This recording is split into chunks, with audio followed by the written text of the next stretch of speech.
Good morning dear students. Welcome to study with Aakash. Study with Aakash में आपका स्वागत है। आज मैं आप लोगों के लिए एनसीईआरटी कक्षा 9 के हिंदी के क्षितिज बुक का चैप्टर 10 का शब्द संपदा और प्रश्न अभ्यास लेकर के आया हूँ, जिसमें चैप्टर 10 का नेम है ललद्य वाक। तो सबसे पहले हम लोग इसके शब्द संपदा को देखेंगे, उसके बाद इसके प्रश्न अभ्यास को देखेंगे। 1 नंबर का वर्ड है वाक, जिसका अर्थ होता है वाणी, शब्द या कथन या फिर यह 4 पंक्तियों में बद्ध कश्मीरी शैली की गे रचना है। 2 नंबर का वर्ड है कच्चे सकोरे, जिसका अर्थ होगा स्वाभाविक रूप से कमजोर।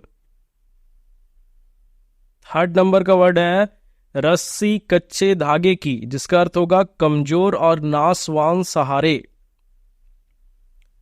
4 नंबर का वर्ड है नाव, जिसका अर्थ होगा जीवन रूपी नाव। 5 नंबर का वर्ड है शम, दोनों तरह से हो सकता है, तालिब सा और दंत सा से। इसका अर्थ होगा अंतःकरण तथा बाह्य इंद्रियों का निग्रह। 6 नंबर का वर्ड है संभावी, इसका अर्थ होगा समानता की भावना। 7 नंबर का वर्ड है खुलेगी सांकल बंद द्वार की, इसका अर्थ होगा चेतना व्यापक होगी या मन मुक्त होगा। 8 नंबर का वर्ड है गई ना सीधी राह, इसका अर्थ होगा जीवन में सांसारिक छल छद्मों के रास्ते पर चलती रही। 9 नंबर का वर्ड है सुषुम सेतु, जिसका अर्थ होगा सुषुम्ना नाड़ी रूपी पुल, या फिर हठ योग में शरीर की 3 प्रधान नाड़ियों में से एक नाड़ी सुषुम्ना, जो नासिका के मध्य भाग ब्रह्मरंध्र में स्थित है। 10 नंबर का वर्ड है जेब टटोली, इसका अर्थ होगा आत्मालोचन किया। 11 नंबर का वर्ड है कौड़ी ना पाई, इसका अर्थ होगा कुछ प्राप्त ना हुआ। 12 नंबर का वर्ड है माझी, इसका अर्थ होगा ईश्वर, गुरु या नाविक। 13 नंबर का वर्ड है उतराई, इसका अर्थ होगा सदकर्म रूपी मेहनताना। 14 नंबर का वर्ड है थल थल, इसका अर्थ होगा सर्वत्र। 15 नंबर का वर्ड है शिव, इसका अर्थ होगा ईश्वर। 16 नंबर का वर्ड है साहिब, इसका अर्थ होगा स्वामी और ईश्वर। इस तरह से हमने 16 वर्ड को यहाँ पे देखा। अब इसके प्रश्न अभ्यास की ओर बढ़ते हैं। तो इसमें पहला प्रश्न है रस्सी यहाँ किसके लिए प्रयुक्त हुआ है और वह कैसी है। इसका उत्तर होगा रस्सी यहाँ पर मानव के शरीर के लिए प्रयुक्त हुई है और यह रस्सी कच्ची तथा नाशवान है, अर्थात यह कब टूट जाए यह कहा नहीं जा सकता है। भक्ति रूपी रस्सी के सहारे कवित्री ईश्वर तक पहुंचना चाहती है, लेकिन वह माध्यम अभी कमजोर होने से उसे असफलता मिल रही है। दूसरा प्रश्न है कवित्री द्वारा मुक्ति के लिए किए जाने वाले प्रयास व्यर्थ क्यों हो रहे हैं। इसका उत्तर होगा कवित्री सांसारिकता तथा मोह के बंधनों से मुक्त नहीं हो पा रही है, ऐसे में वह प्रभु भक्ति सच्चे मन से नहीं कर पा रही है। जैसे कच्चे मिट्टी के सकोरे में रखा जल ज्यादा देर ठहर नहीं पाता, उसी प्रकार कवित्री के प्रयास अभी कच्चे हैं, इसलिए उसके द्वारा मुक्ति के प्रयास भी विफल होते जा रहे हैं। अब इसका तीसरा प्रश्न है कवित्री का घर जाने की इच्छा से क्या तात्पर्य है। इसका उत्तर होगा कवित्री का घर जाने की चाह से तात्पर्य है प्रभु से मिलना। कवित्री इस भव सागर को पार करके अपने परमात्मा की शरण में जाना चाहती है, अर्थात आत्मा परमात्मा से मिलना चाहती है। वह सांसारिक मोह माया में भटकना नहीं चाहती है। अब इसका 4 नंबर का प्रश्न है भाव स्पष्ट कीजिए, जिसमें का नंबर का प्रश्न है जेब टटोली कौड़ी ना पाई। इसका उत्तर होगा कवित्री कहती है कि इस संसार में आकर वह सांसारिकता में उलझकर रह गई और जब अंत समय आया और जेब टटोली अर्थात आत्मनिरीक्षण किया तो उसे कुछ भी हासिल ना हुआ। अब उसे चिंता सता रही है कि भवसागर पार कराने वाले माझी अर्थात ईश्वर को उतराई के रूप में क्या देगी। अब इसका खा नंबर का प्रश्न है खा खाकर कुछ पाएगा नहीं, ना खाकर बनेगा अहंकारी।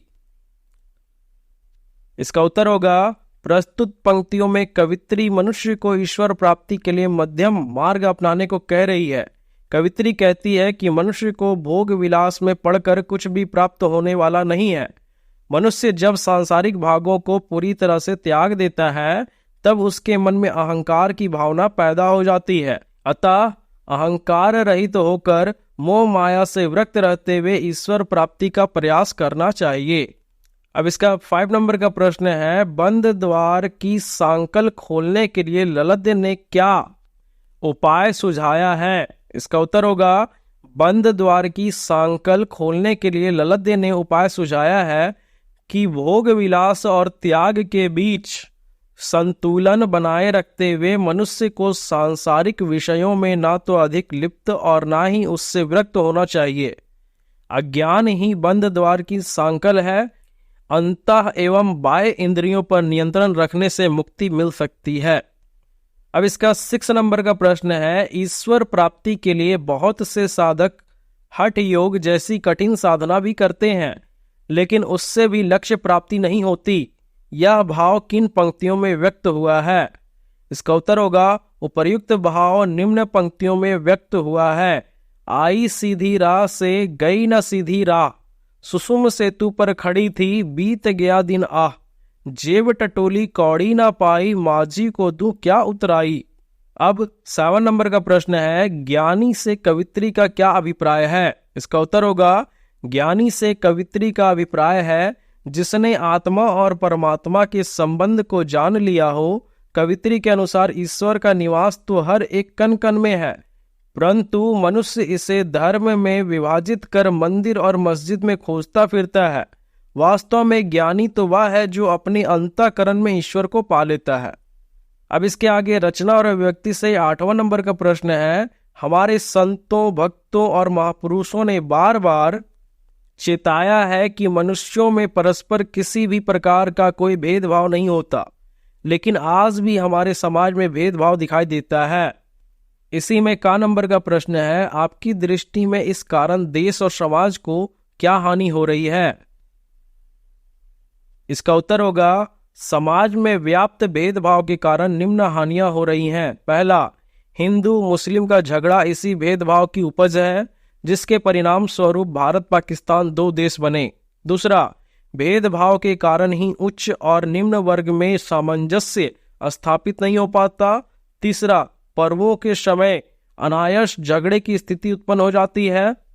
चौथा, आपसी भेदभाव के कारण ही एक वर्ग दूसरे वर्ग को संदेह और अविश्वास की दृष्टि से देखता है।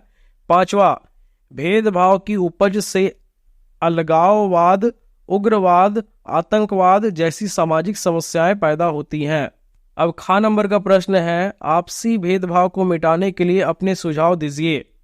इसका उत्तर होगा, आपसी भेदभाव को मिटाने के लिए निम्न सुझाव अपनाए जा सकते हैं। पहला, आपसी भेदभाव को मिटाने के लिए सबसे पहले उन बातों की चर्चा ही ना करें जिससे यह भेदभाव उपजता हो। दूसरा, सरकार अपनी नीतियों के द्वारा आपसी भेदभाव को बढ़ावा ना दे।